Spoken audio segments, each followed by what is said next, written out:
Abu Huraira était très pauvre et avait l'habitude d'attacher une pierre sur son ventre en raison de sa pauvreté et de la faim.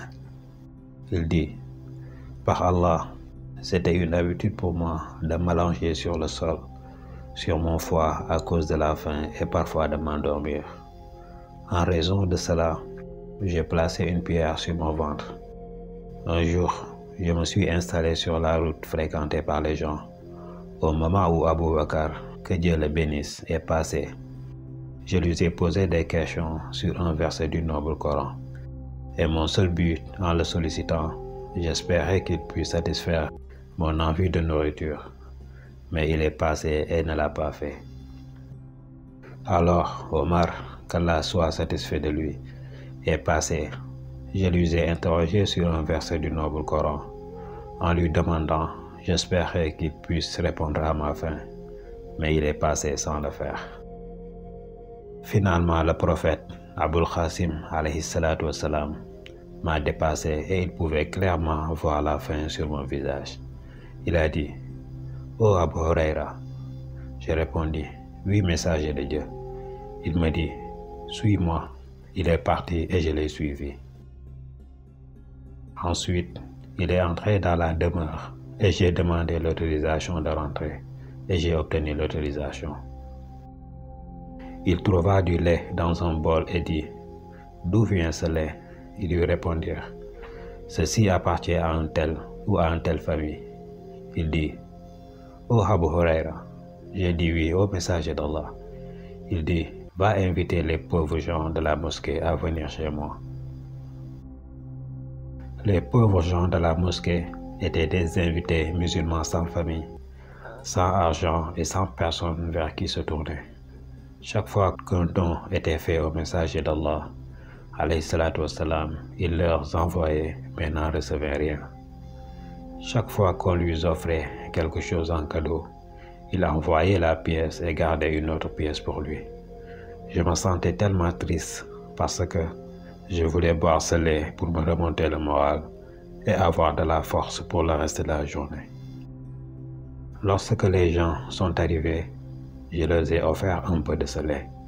Je me demandais ce qu'il me restait, mais tout ce que je pouvais faire était d'obéir à Allah et à son messager d'Allah, alayhi salatu wassalam. Je me suis rendu auprès des personnes défavorisées de la mosquée et je les ai rappelés.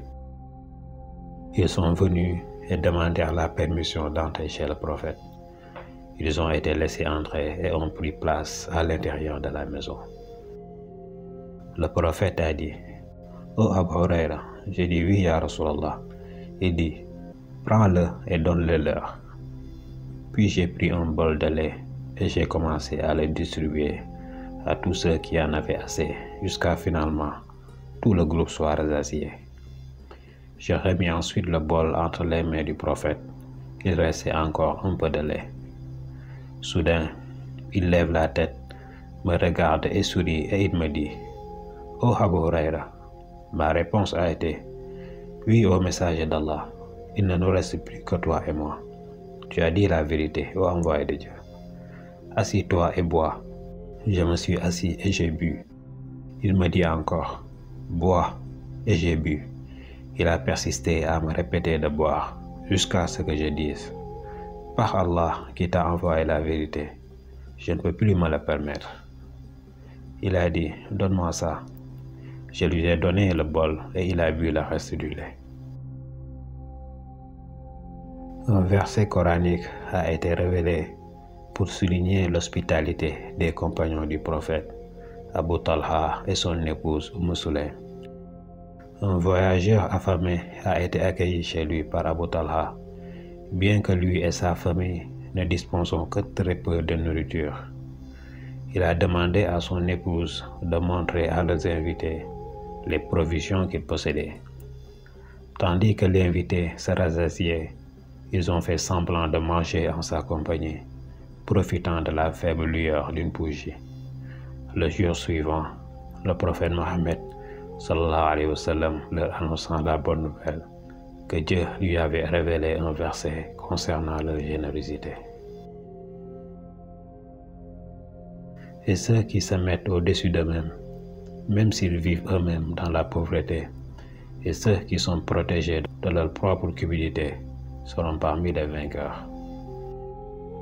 Les invités ont une place particulière dans l'islam. Respecter les invités mène à la foi des vrais croyants.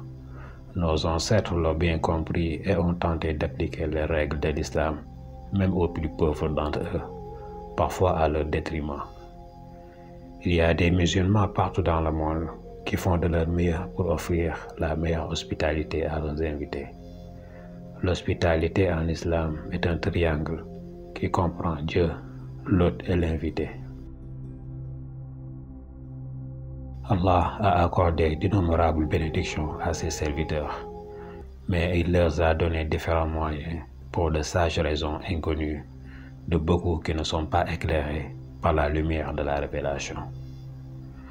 Les raisons sont les suivantes. Si tout le monde avait le même style de vie, la vie ne pourrait pas continuer et de nombreuses activités cesseraient. Cette raison a été évoquée par Allah subhanahu wa ta'ala. Est-ce à eux de répartir la miséricorde de votre Seigneur? Non, c'est nous qui leur distribuons les moyens de vivre dans ce monde et les élevons à un niveau supérieur pour qu'ils se soutiennent mutuellement. Mais la miséricorde de ton Seigneur est plus grande que toutes les richesses qu'ils ont accumulées.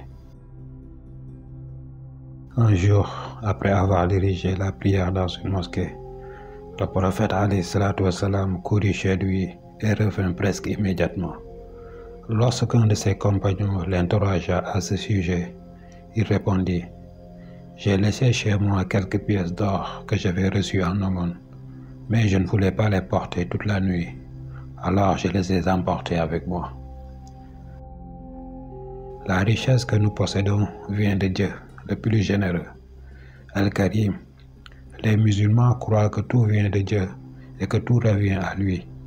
Par conséquent, considérez notre richesse comme être un prêt qui doit être utilisé à bon escient, protégé et partiellement partagé.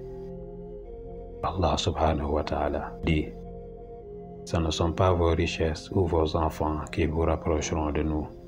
Seules les personnes qui croient et font le bien recevront de récompenses pour leurs œuvres et trouveront leur tranquillité paisible dans les cieux célestes. »